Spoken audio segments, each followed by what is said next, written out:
Bismillahirrahmanirrahim. Viewers, welcome to my channel and thank you for watching and liking my videos. Cost and management accounting के ऊपर informative videos के लिए आप मेरे channel को subscribe करें और बेल आइकन को दबाएं ताकि आपको नोटिफिकेशंस मिलते रहें। आज हम लोग बजटेड बैलेंस शीट के ऊपर डिस्कशन करेंगे और ये देखेंगे कि हम एमएस एक्सेल को यूज करके बजटेड बैलेंस शीट कैसे बनाते हैं। बजटेड बैलेंस शीट बनाना सीखने के लिए मेरी वीडियो आखिर तक देखें और लाइक करना ना भूलें। आइए डिस्कशन स्टार्ट करते हैं। बैलेंस शीट का सिंपल सा फॉर्मेट है कि आपको पहले अपने एसेट्स लिखने हैं। कैश जो एसेट है ये आपको आपके कैश बजट से मिलेगा। बैलेंस जो है रॉ मटेरियल्स इन्वेंट्री आपको रॉ मटेरियल इन्वेंट्री के बजट से मिलेगी। फिनिश्ड गुड्स इन्वेंट्री आपको फिनिश्ड गुड्स इन्वेंट्री के बजट से मिलेगी। फिर टोटल करंट एसेट्स जो हैं वो आपके पास ये आ जाएंगे, इनको टोटल करके। फिर इसमें से आपने प्लांट एंड इक्विपमेंट, आपके पास इंफॉर्मेशन ओपनिंग बैलेंस शीट में दी हुई होगी। फिर बिल्डिंग एट इक्विपमेंट की और एक्यूमुलेटेड डेप्रिसिएशन भी ओपनिंग बैलेंस शीट में होगी और इस दफा की डेप्रिसिएशन उसमें आप ऐड करके इसको एक्यूमुलेट बना के लिख लेंगे। तो टोटल आपके पास प्लांट एसेट्स इतने आ जाएंगे और टोटल एसेट्स आपके पास ये होंगे। प्लस इसके अलावा आप करंट लाइबिलिटीज का जब सेक्शन बनाते हैं other side of the balance sheet, तो उसके लिए अकाउंट्स पेएबल, रॉ मटेरियल्स के आपके पास ये आपको अकाउंट्स पेएबल, जो मैंने आपको याद होगा कि स्केड्यूल बनाते हुए डिस्कस किया था कि 50% of the amount would be क्या होगी जी के एंडिंग बैलेंस होगा अकाउंट्स पेएबल का। तो ये आपको यहाँ पे नजर आ रहा है। इसी तरीके से अकाउंट रिसीवेबल का भी एंडिंग बैलेंस आपको यहाँ पे नजर आ रहा है। ये भी आपको आपके कलेक्शन स्केड्यूल से मिल जाएगा। ओके, फिर उसके बाद कॉमन स्टॉक आपके पास इतना था, आपने रिटेन्ड अर्निंग्स आपकी इतनी थी, पिछले साल की इतनी थी, प्लस इसमें आपने ऐड कर दिया तो ये आ गया आपके पास, और टोटल आपके पास इक्विटी इतनी थी, इन दोनों को आपने प्लस किया तो आपके पास टोटल लाइबिलिटीज एंड इक्विटी की फिगर आ गई और इसको बैलेंस शीट के अंदर हम लोगों ने मेंशन कर दिया। तो इस तरीके से हम बैलेंस शीट बनाते हैं। और balance sheet, budgeted balance sheet बनाने के लिए जो इंफॉर्मेशन यूज की गई है वो यहाँ पे पूरे के पूरा जो है वो यहाँ पे मेंशन की गई है कि हम लोग किस सेल से क्या क्या इंफॉर्मेशन लेके आए हुए हैं, ताकि हम लोग यहाँ पे आपको बता सकें कि किस तरीके से है। आप अगर पिछले वाले में जाएं तो यहाँ पे ABCDEFG HIJ के ये वाले दिए हुए हैं। ये आपको बताया हुआ है कि ये A से लेके J तक जो फिगर्स आपको यहाँ पे मेंशन हुई हुई हैं वो कैसे कैलकुलेट हुई हुई हैं, वो इस स्लाइड के अंदर पूरी की पूरी जो है वो एक्सप्लेन की हुई हैं। तो ये हम लोग जो है वो खुद से भी बैलेंस शीट को इंशाल्लाह बनाएंगे अपने जो है वो एक्सेल को यूज करके। तब आपको ये सारी की सारी चीजें जो है वो इंशाल्लाह क्लियर हो जाएंगी कि ये बैलेंस शीट जो है वो हम कैसे बनाते हैं। सबसे पहले जो है वो मैंने एक फॉर्मेट बना लिया है बैलेंस शीट का। उसी तरीके से मैंने ऊपर हेडिंग्स दे दी हैं ईच क्वार्टर के लिए भी और at the end of year भी। फिर मुझे सबसे पहले कैश बैलेंस चाहिए, तो चूंकि ये एंडिंग बैलेंस शीट है तो इसलिए मुझे एंडिंग बैलेंसेस चाहिए। तो मैं इक्वल टू का साइन दबाऊंगा और कैश बैलेंस मुझे कैश बजट से मिलेगा। तो मैं कैश बजट में चला जाता हूं। कैश बजट में मेरे पास मैंने कैश बैलेंसेस कैलकुलेट किए हुए थे at the end of the quarter, तो ये मेरे पास एंडिंग बैलेंस है। इसका मैंने इसको रेफर कर दिया इधर और इसी वाले को यहाँ पे कॉपी कर दिया, इसी रेफरेंस को, इसी फॉर्मूला को, तो मेरे पास ये आ गया। और जो ईयरली कॉलम के अंदर मैंने एंडिंग बैलेंस जो देना है that is basically fourth quarter balance. जो आप समझ लें कि ईयरली कॉलम में फोर्थ क्वार्टर बैलेंसेस आएंगे। अकाउंट रिसीवेबल, इसी तरीके से अकाउंट रिसीवेबल मेरे पास मैं सेल्स बजट से ले लूंगा। यहां पे कलेक्शन बजट मैंने बनाया था तो, और उसमें मैंने ये कहा था कि आखिरी वाले क्वार्टर की जो सेल्स होंगी इसका जो है मल्टीप्लाई बाय 30%, जो बेसिक डाटा में था मेरे पास वो वाला जो है कॉलम क्या है जी के वो मुझे अगले क्वार्टर में मिलेगा। तो ये मैंने फिगर जो है वो यहां पे फिक्स कर दी और ये मेरे पास आ गई जी उस क्वार्टर के अंदर कि भाई ये वाला मेरा जो है वो अकाउंट्स इज इक्वल टू, मैं अकाउंट्स पे रिसीवेबल निकालने के लिए कहां चला गया, सेल्स कलेक्शन डाटा के अंदर। कलेक्शन डाटा में मैंने कहा ये जो मेरी क्वार्टरली सेल्स थी इसका जो है वो 30% जो मेरा बेसिक डाटा में था 30%, ये बेसिकली क्या है, मुझे अगले क्वार्टर में मिलेगा। तो पहले क्वार्टर की जो सेल्स था उसका 30% नेक्स्ट क्वार्टर में मिलना है, तो ये मेरा पहले क्वार्टर के अकाउंट रिसीवेबल हैं। इसी तरीके से सेकंड, थर्ड एंड फोर्थ के भी अकाउंट रिसीवेबल आ जाएंगे। वही फॉर्मूला मैंने सब जगहों पे कॉपी कर दिया और जो भी क्वार्टर की सेल्स थी उसको मल्टीप्लाई कर दिया 30% के साथ, इस सेल के रेफरेंस के साथ, तो ये मेरे पास आ गया। और आखिरी वाले कॉलम में मैंने वही वाला काम करना है कि एंडिंग फोर्थ क्वार्टर की फिगर यहां पे लेके आनी है।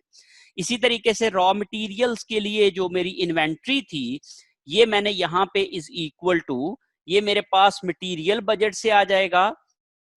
अब यहां पे मटेरियल बजट में देखें तो मेरे पास desired ending inventory of raw material ये थी, मल्टीप्लाई बाय, मैं बेसिक डाटा पे चला जाता हूं और बेसिक डाटा में मेरे पास रॉ मटेरियल पर पाउंड की कॉस्ट दी हुई है ये वाली, इसको इसके साथ मल्टीप्लाई कर दूंगा तो ये मेरे पास क्या आ जाएगा, रॉ मटेरियल एंडिंग इन्वेंट्री आ जाएगी फर्स्ट क्वार्टर की, फिर सेकंड क्वार्टर की भी इसी तरीके से, फिर थर्ड की और फिर फोर्थ की, और आखिरी वाले कॉलम में मैं फोर्थ वाली को रेफर कर दूंगा और आखिरी कॉलम में, ईयरली कॉलम में फोर्थ की आ जाएगी। Finished goods inventory is equal to, ये मेरे पास एंडिंग इन्वेंट्री के बैलेंस में या प्रोडक्शन बजट के बैलेंस में से आ जाएगी।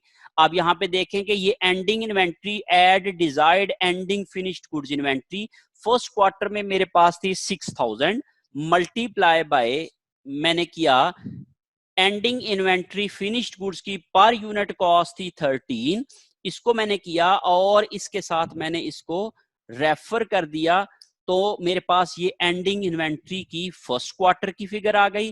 फिर इसी तरीके से सेकंड क्वार्टर की, मीन सेकंड क्वार्टर में एंडिंग इन्वेंट्री के जो यूनिट्स थे multiply by per unit cost that is 13, जो मैंने फिनिश गुड्स इन्वेंट्री के बजट में कैलकुलेट की थी। इसी तरीके से थर्ड क्वार्टर में, इसी तरीके से फोर्थ क्वार्टर में, और आखिरी वाले ईयरली कॉलम में मैं फोर्थ क्वार्टर की फिगर दे दूंगा। इन सब को मैंने टोटल किया तो मेरे पास करंट एसेट्स टोटल आ गए, और इसी वाले फॉर्मूला को मैंने सब जगहों पे कॉपी कर दिया तो मेरे पास टोटल आ गए। अब मैंने प्लांट एंड इक्विपमेंट की फिगर देनी है, दैट इज लैंड। तो लैंड मेरे पास ओपनिंग बैलेंस शीट में मुझे गिवन होगी, this is my opening balance sheet, और इसके अंदर ये जो लैंड की फिगर है ये मुझे गिवन है। ये मैंने यहाँ पे कॉपी कर लिया, चूंकि हर जगह पे ही यही सेम रिवाइज हो रही है तो इसलिए मैंने इसको फिक्स कर दिया और सारी जगहों पे यही वाला कॉपी कर दिया, और आखिरी वाले कॉलम में फिर उसी तरीके से फोर्थ क्वार्टर की फिगर को रेफर कर दिया। अब building and equipment, building and equipment की फिगर मैंने यहाँ पे नीचे कैलकुलेट की है। सबसे पहले मुझे चाहिए बिगिनिंग बैलेंस, ये मैंने क्या किया, इज इक्वल टू, मेरे पास ओपनिंग बैलेंस शीट थी, ओपनिंग बैलेंस शीट में ये मेरे पास बिल्डिंग एंड इक्विपमेंट की फिगर दी हुई है, ये मैंने रेफर कर दी।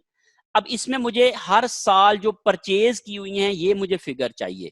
बेसिक डाटा पे चला गया, बेसिक डाटा में मुझे मालूम है, मैंने गिवन है कि भाई हर क्वार्टर में मैं कितना इक्विपमेंट परचेज कर रहा हूं, ये मैंने यहां पे दे दिया। इसी को मैंने अगले वाले कॉलम्स में रेफर कर दिया तो ये हर जगह पे हर क्वार्टर की मुझे इक्विपमेंट परचेजेस यहाँ पे कॉपी हो गई, और यहाँ पे मैं इसको सम कर लूंगा तमाम कॉलम्स को, तो ये मेरे पास सम हो गया। अब इसी लिहाज से मैं यहाँ पे एंडिंग बैलेंस कैसे कैलकुलेट करूंगा, ये ओपनिंग था प्लस इसमें ये आ गया और ये एंडिंग आ गया, तो मैं इन सब को दोनों को सम कर लूंगा तो ये एंडिंग बैलेंस आ जाएगा। पहले क्वार्टर का एंडिंग बैलेंस अगले क्वार्टर का ओपनिंग होगा, इज इक्वल टू, ये मैंने किया, और इसी तरीके से जब मैंने इन दोनों फिगर्स को प्लस किया तो ये आ जाएगा, और सेम इसी तरीके से ये इसका एंडिंग है इसका ओपनिंग हो जाएगा, इन दोनों को प्लस किया तो इसका एंडिंग आ गया, इसका एंडिंग जो है वो इसका ओपनिंग हो जाएगा, इन दोनों को ऐड किया तो ये एंडिंग आ गया, और यही वाला एंडिंग बैलेंस जो है वो ईयरली में भी शो हो रहा होगा। अब मैं ये वाली फिगर जो है वो अपनी ऊपर बैलेंस शीट में रेफर कर सकता हूं बिल्डिंग एंड इक्विपमेंट की, तो इज इक्वल टू मैं करके यहाँ पे ये वाली फिगर रेफर कर दूंगा और इसी वाले फॉर्मूला को अगली जगहों पे कॉपी कर लूंगा और आखिरी वाले कॉलम में मैं ये वाली फिगर जो है वो रेफर करा दूंगा, तो इस तरीके से मेरे पास ये भी आ गया। अब एक्यूमुलेटेड डेप्रिसिएशन, ये भी इसी तरीके से मैं कैलकुलेट कर लूंगा। मेरे पास एक्यूमुलेटेड डेप्रिसिएशन जो है वो ओपनिंग बैलेंस मेरी बैलेंस शीट में, ओपनिंग बैलेंस शीट में गिवन है। तो ये मेरे पास एक्यूमुलेटेड डेप्रिसिएशन 2,92,000 की फिगर अवेलेबल है, ये मैंने यहां पे रेफर कर दी। इसमें मैंने अब हर साल की जो डेप्रिसिएशन है वो ऐड करनी है, हर क्वार्टर की। तो इज इक्वल टू, मेरे पास मैन्युफैक्चरिंग ओवरहेड के अंदर कुछ डेप्रिसिएशन दी थी, depreciation factory related, that is 15,000, ये आ गई। प्लस मैंने क्या किया कि जो सेलिंग एंड एडमिन एक्सपेंसेस थे उसमें भी डेप्रिसिएशन थी, डेप्रिसिएशन फॉर फैक्ट्री रिलेटेड 10,000। तो ये वाली दोनों जगहों पे डेप्रिसिएशन मैंने कॉपी कर ली, प्लस कर ली, और इन्हीं को मैंने हर एक क्वार्टर में रेफर कर दिया। तो इस तरीके से मेरे पास हर एक क्वार्टर की डेप्रिसिएशन आ गई। पहले क्वार्टर में ओपनिंग बैलेंस में जब इस क्वार्टर की डेप्रिसिएशन ऐड करूंगा तो एक्यूमुलेटेड एट द एंड आ जाएगी। तो इन दोनों को सम किया तो ये आ गया। अब यही वाली फिगर जो है वो अगले क्वार्टर की ओपनिंग बन जाएगी। तो इसको मैंने रेफर कर दिया तो ये ओपनिंग बन गई, इनको किया तो दोनों को प्लस किया तो ये आ गई। ये अगले क्वार्टर की ओपनिंग बन गई, इन दोनों को प्लस किया तो ये आ गई। ये अगले क्वार्टर की ओपनिंग बन गई, इन दोनों को प्लस किया तो ये आ गई। और टोटल भी इसी तरीके से ये मेरे पास जो है वो फिगर बन जाती है। अब इस फिगर को मैं यहाँ पे रेफर कर दूंगा, इज इक्वल टू, तो मैंने यहाँ पे ये वाली फिगर जो है वो वहां पे एक्यूमुलेटेड डेप्रिसिएशन की रेफर कर दी, और यहाँ पे भी सब जगहों पे कॉपी कर दिया, और इस तरीके से इज इक्वल टू आखिरी वाले कॉलम में, ईयरली कॉलम में आखिरी क्वार्टर की मैंने रेफर कर दी। अब मेरे पास प्लांट एंड इक्विपमेंट नेट कितना आ गया, तो ये मैं क्या करूंगा, is equal to this plus this minus this. इन तीनों को मैंने इस तरीके से पहले वाली दोनों फिगर को प्लस किया, और एक्यूमुलेटेड डेप्रिसिएशन चूंकि नेगेटिव फिगर है तो इसलिए मैंने इसको माइनस किया। तो ये यहाँ पे मेरे पास जो है वो नेट प्लांट एंड इक्विपमेंट या नेट फिक्स्ड एसेट्स आ गए, और इसी को मैंने अगले वाले कॉलम्स में कॉपी किया तो ये मेरे पास आ गए। अब मैंने टोटल एसेट्स करने हैं तो is equal to current assets plus fixed assets, इन दोनों को प्लस किया तो ये मेरे पास टोटल एसेट्स आ गए, और इनको मैंने सारी जगहों पे कॉपी कर लिया तो ये मेरे पास हर एक क्वार्टर के टोटल फिक्स्ड आ गए। और आप देखिए फोर्थ क्वार्टर के वही आएंगे जो कि ईयर के आ रहे हैं, ये दोनों को सेम फिगर होनी चाहिए। इसी तरीके से अकाउंट्स पेएबल कैसे कैलकुलेट करूंगा, इज इक्वल टू, ये मेरे पास जो है वो प्रोडक्शन बजट के अंदर मटेरियल परचेज बजट और पेमेंट्स का बजट था। तो मैंने ये कहा कि पहले क्वार्टर की जो पेमेंट्स थी उसका 50% जो बेसिक डाटा में था, 50% of that figure will be received in next quarter. तो मैंने इसको फिक्स कर दिया वही वाली फिगर को, ये मेरे पास आ गया। और इसी लिहाज से सेकंड क्वार्टर और थर्ड क्वार्टर की भी आ गई और फोर्थ की भी आ गई, और आखिरी वाले को मैंने यहाँ पे उसी तरीके से रेफर कर दिया। आप समझ लें कि जिस क्वार्टर में जो मैंने परचेजेस की उसका 50% मुझे अगले क्वार्टर में पे करना है, तो वो मेरे अकाउंट्स पेएबल बनेंगे हर एक क्वार्टर के। तो पहले क्वार्टर के 23,700 अकाउंट्स पेएबल होंगे जो कि दूसरे क्वार्टर में मिलेंगे, मुझे देने होंगे, और दूसरे क्वार्टर के 48,600 अकाउंट्स पेएबल होंगे जो कि मुझे थर्ड क्वार्टर में देना पड़ेंगे, और थर्ड क्वार्टर के 51,450 होंगे जो कि मुझे फोर्थ क्वार्टर में देना पड़ेंगे, और 27,900 जो है वो मुझे अगले साल के पहले क्वार्टर में पे करना पड़ेंगे। ओके जी। फिर उसके बाद बोरोइंग्स कितनी हैं, तो बोरोइंग्स मैंने कैश बजट में कैलकुलेट की थी, तो ये मैं कैश बजट में चला जाता हूं, और यहां पे मैंने बोरोइंग्स की थी पहले साल में 1,30,000 पहले क्वार्टर में, ये मैंने वहां पे रेफर कर दी, और इसी लिहाज से मैंने दूसरे क्वार्टर में जो भी की थी वो मैंने यहाँ पे रेफर कर दी, और ये मेरे पास आ गई। और टोटल जो साल की बोरोइंग्स थी वो मेरे पास बाद में मैं आपको बताता हूं कि वो किस तरीके से हैं, वो माइनस हो जाएंगी, वो थर्ड क्वार्टर में जाके नेगेटिव फिगर आ जाएगी, फोर्थ में, sorry. Okay, total current liabilities, current liabilities में टोटल कर लूंगा मैं, इन दोनों को सम कर लेता हूं, तो ये मेरे पास आ गया। इसको भी मैंने यहां पे भी कर लिया और सब जगहों पे भी कर लिया, तो मेरे पास ये वाली सारी फिगर्स आ गई। शेयर होल्डर्स इक्विटी, ये मेरे पास बेसिक डाटा में मेरे पास ओपनिंग बैलेंस शीट के अंदर मौजूद है। ओपनिंग बैलेंस शीट के अंदर ये मेरे पास जो है वो कॉमन स्टॉक नो पार दिया हुआ है, ये मैंने कर लिया। और इसी को ही मैंने हर एक जगह पे रेफर कर दिया। मैं F4 करके इसको फिक्स कर देता हूं और सब जगहों पे मैंने इसी को ही रेफर कर दिया और आखिरी वाले कॉलम में इज इक्वल टू ये वाली फिगर दे दी। Okay, retained earnings. अब रिटेन्ड अर्निंग्स का मेरे पास ओपनिंग बैलेंस है, इज इक्वल टू, मैं ओपनिंग बैलेंस शीट पे चला जाता हूं। बिगिनिंग बैलेंस शीट में ये मेरे पास रिटेन्ड अर्निंग्स की फिगर गिवन थी, ये मैंने कर ली।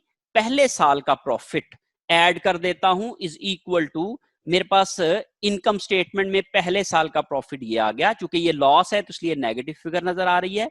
इन दोनों को प्लस किया मैंने तो मेरे पास क्या आ जाएगा, नेट इनकम आ गई अवेलेबल। इसमें से मैंने डिविडेंड माइनस किया, ये मेरे पास आएगा अब मेरे कैश बजट से। तो कैश बजट में मैंने ये डिविडेंड पेमेंट की हुई है, ये मैंने यहां पे कर दिया। अब इन दोनों को मैंने माइनस किया, is equal to this minus this. तो ये मेरे पास जो है वो आ गया, जो पहले रिटेन्ड अर्निंग्स का पहले का एंडिंग बैलेंस। ये मैं क्या करूंगा, ये अगले का ओपनिंग होगा, इज इक्वल टू दिस, ये ओपनिंग होगा। दूसरे साल की भी इसी तरीके से मैं क्या कर लूंगा, उनकी प्रॉफिट्स को कॉपी कर लूंगा यहां पे और टोटल प्रॉफिट आ जाएगा। इन दोनों को मैंने ऐड किया तो ये आ गया, उसमें से मैंने डिविडेंड को माइनस कर दिया तो मेरे पास ये आ गया, और इन सब को मैंने किया तो ये मेरे पास दूसरे क्वार्टर का एंडिंग रिटेन्ड अर्निंग्स आ गया, जो कि अगले क्वार्टर की फिर ओपनिंग बन जाएगी। इसको मैंने किया, इस साल का प्रॉफिट ऐड किया, टोटल इनकम आ गई, उसमें से डिविडेंड माइनस किया तो मेरे पास ending balance of retained earnings आ गया, जो कि अगले क्वार्टर की ओपनिंग बैलेंस है। तो ये मैंने रेफर कर दिया। इस साल मुझे फिर इस क्वार्टर में 31,900 का लॉस हुआ, जो मैं कि इनकम स्टेटमेंट में नजर आ रहा है। यहां पे मैंने इसको रेफर कर दिया, इन दोनों को मैंने नेट किया तो 5,28,000 नेट इनकम आ गई। 8,000 मैंने इसमें से डिविडेंड पे कर दिया, 5,20,000 मेरे पास रिटेन्ड अर्निंग्स आ गई, और ये मेरे पास जो ईयरली बैलेंसेस आ गए। अब मैंने यही वाला बैलेंस वहां पे रेफर कर देना है रिटेन्ड अर्निंग्स के। तो ये पहले क्वार्टर का बैलेंस आ गया, फिर दूसरे का, तीसरे का और चौथे का, और आखिरी वाले में मैंने आखिरी का रेफर कर देना है। अब स्टॉक होल्डर्स इक्विटी, इन दोनों को मैं प्लस करूंगा तो टोटल स्टॉक होल्डर्स इक्विटी आ जाएगा। इन सब की जगहों पे मैंने फॉर्मूला को कॉपी कर लिया तो मेरे पास टोटल आ गया। और टोटल लाइबिलिटीज एंड इक्विटी में क्या करूंगा, इज इक्वल टू, ये करंट लाइबिलिटीज हैं प्लस ये वाली टोटल इक्विटी है, इन दोनों को किया तो ये मेरे पास total liabilities and share holders equity की फिगर आ गई। इन सब जगहों को मैंने कॉपी कर दिया। तो अब आप जरा गौर करें, 696,600, 696,600 और 726, ये फिगर जो है वो थोड़ी अच्छा कहाँ पे आई है, ओके यहाँ पे गलती हुई है। हम क्या करेंगे बेटे, इज इक्वल टू ये वाली पिछली फिगर यहां पे करेंगे, 1 मिनट जी, is equal to this plus पिछले जो इस साल हमने फिर कर्ज लिया, ये वो वाली फिगर दोनों को प्लस करके लिखेंगे यहां पे। ये हमारे पास जो है वो 8,56,700 पूरी हो गई, और इज इक्वल टू तीसरे साल भी चूंकि ये वाला जो है वो हमारे पास रहेगा, और चौथे साल में जाके हमने इसको पे कर दिया तो ये हमारे पास बैलेंस हो गया 986,350, 986,350। तो ये हमारे पास गलती हो रही थी। हमने क्या किया मैं आपको बता देता हूं। बोरिंग्स में पहले साल हमने 1,30,000 रुपए देने थे, दूसरे साल हमने 1,30,000 भी देने थे और 70 और ले लिए तो हमारे पास 2 लाख देने थे। तीसरे क्वार्टर में भी हमने 2 लाख रुपए पे करने थे, तो ये हमारे पास जो है वो बोरिंग्स में आता जाएगा। और चौथे साल हमने चूंकि इसको पे कर दिया कैश बजट के अंदर, तो ये हमारे पास कैश में से निकल गया, तो इसलिए हम लोगों ने यहाँ पे कोई पैसा जो है वो बोरिंग्स नहीं देनी है, तो इसलिए हमारे पास 0 आ जाएगा। तो अब हमारे पास टोटल जो है वो आप जरा गौर करें, तो हमारे पास जो है वो यहाँ पे एंड पे कोई भी बैलेंस नहीं है, आखिर में 0 है। तो इज इक्वल टू मैं इसको भी यहाँ पे कर लूंगा तो ये 0 आ जाएगा। इस लिहाज से मेरे पास जो है ये टोटल जो है वो कंप्लीट हो जाएगा। ये आपको थोड़ा सा ये देखना पड़ेगा, कुछ स्केजुअल्स बना के, कुछ वर्किंग्स करके, ये वर्किंग्स हैं इसकी, इनको आप लोगों को उस तरीके से करना पड़ेगा और बाकी सारी चीजें होंगी। क्योंकि अब हम लोगों ने इस क्वेश्चन को कंप्लीट कर लिया है। अब आप इसको देख लीजिएगा कि जहां जहां पे आपको नहीं समझ आ रही है तो आप इसको समझ सकते हैं।